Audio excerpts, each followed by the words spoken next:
Okay, so we got the Act 4 Maestro final boss guide, and what Kabam have done, they've given him damage. If you get hit by this guy, your health bar goes down. So the strategy that I'm seeing is try not to get hit, especially by his special one. And if you do get hit, you just use revives. 10 years later. So yeah, we got the Crucible, and I think probably the easiest place to start for those looking to take advantage of the 21-day limited time rewards would probably be, firstly, to take a quick look at the comprehensive 2-hour and 20-minute overview to the Crucible, all 64 consecutive fights with commentary by MCOC Noob. Now, the beauty of this video is it features not only a full walkthrough, but it details the 4 to 7 nodes present in every single fight, offers 12 counters, and then also gives you a flurry of fight tips needed to get the essential information so you don't get stuck. So that's a very important thing. You need to do all of these fights consecutively, and you need to bring in a different champion for every single fight. And you're thinking, how do I manage that? That's a lot of characters. Well, don't worry, because you want to use the second secret weapon, which is MCOC Noob's Act 8 Crucible Planner, where you input your entire roster and you can assign it on a fight-by-fight basis for every single opponent you have to deal with on this path.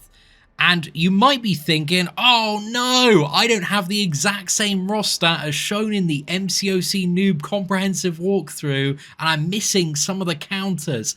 Where do I find more fringe things so I can gain some more confidence before committing to this absolute gauntlet?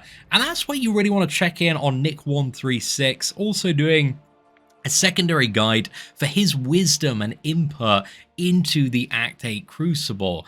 And if you're on the fringes, you're looking for something a bit spicy, a little bit different. We've got Legacy's YOLO run. There's no plan, we're going for it, mate. We're going for it. We're getting the content done. You know, there are mistakes to be made, lessons to be learned in this. And I know at this point, this probably seems obvious, but ranking up an endgame style roster of 64 different champions to tackle the Act 8 Crucible, you would be an absolute mug not to check out the latest tier list update for summoners on Vega's tier list July 2025 with the 24-minute commentary. Those 7-star resources, they're precious. You've got a limited amount of them, and you need to make sure you're taking up the right rank 3 and rank 4 champions that are not going to make you look like an absolute pleb in Battlegrounds. And on top of that, you're also thinking by this point, I did Act 8 like 2 years ago maybe, I don't even remember.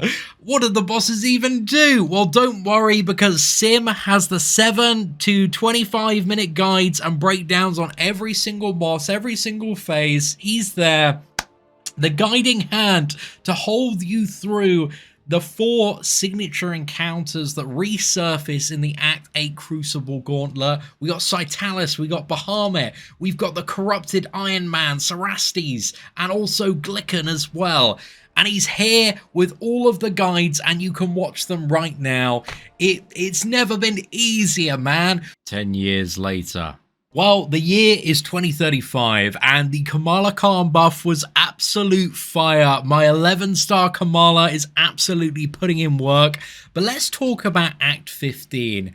Now, I really think to get into the right state to prepare for this content, you really need to start by listening to 4 hours of quantum facts that'll shatter your perception of reality.